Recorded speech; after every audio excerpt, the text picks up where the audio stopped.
పనిగల్ల మేస్త్రి పందిరి వేస్తే కుక్కతోక తలిగి కూలిపోయిందని ఓ శాస్త్రం ఉన్నది యాదికున్నదా?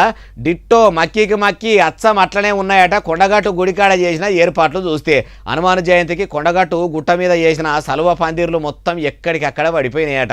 ఎవరికైనా దెబ్బలు తాకినా ఏం కథ అంటే చూద్దాం పరి. కొండగట్టు గుడికాడ హనుమాన్ జయంతి పండుగకు భక్తులు పెద్దెత్తున వస్తారని గుళ్ళు గోపురాల ఆఫీసర్లు గుడికాడ ఏర్పాట్లు చేసిర్రట. మరి బందోబస్తు చేపిస్తే ఎక్కువ పైకం ఖర్చు అవుతుంది. మీద చేద్దాము, ఇంత పైకం మిగిలించుకుందామని ఇట్లా అనుకుండ్రో ఏమో గాని గుడికాడ చేసిన సలువ పందిర్లు పేకమేడలు కదా గాలికి కూలిపోయినట్టు మొత్తం కింద పడిపోయినాయట. ఒక్కపారే కింద పడేసరికి భక్తులు భయంతో పరుగులు పెట్టిరట. కొందరికి దెబ్బలు కూడా తాకినాయట.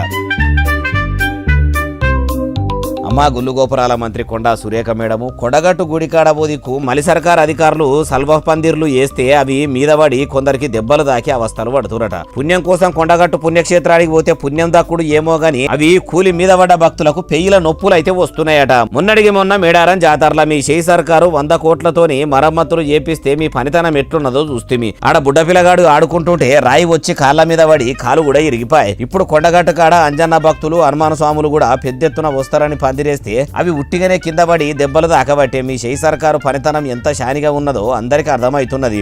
మొదలు మీరు ఏం పనులు చేస్తుర్రో అవి పక్కకు పెట్టి కొండగట్టు గుడి కాడ అందరి కొంప మునగక ముందే మంచి సౌలతులు చెయ్యండ్రి అంటుర్రు ఈ ముచ్చటిన్నోళ్ళు.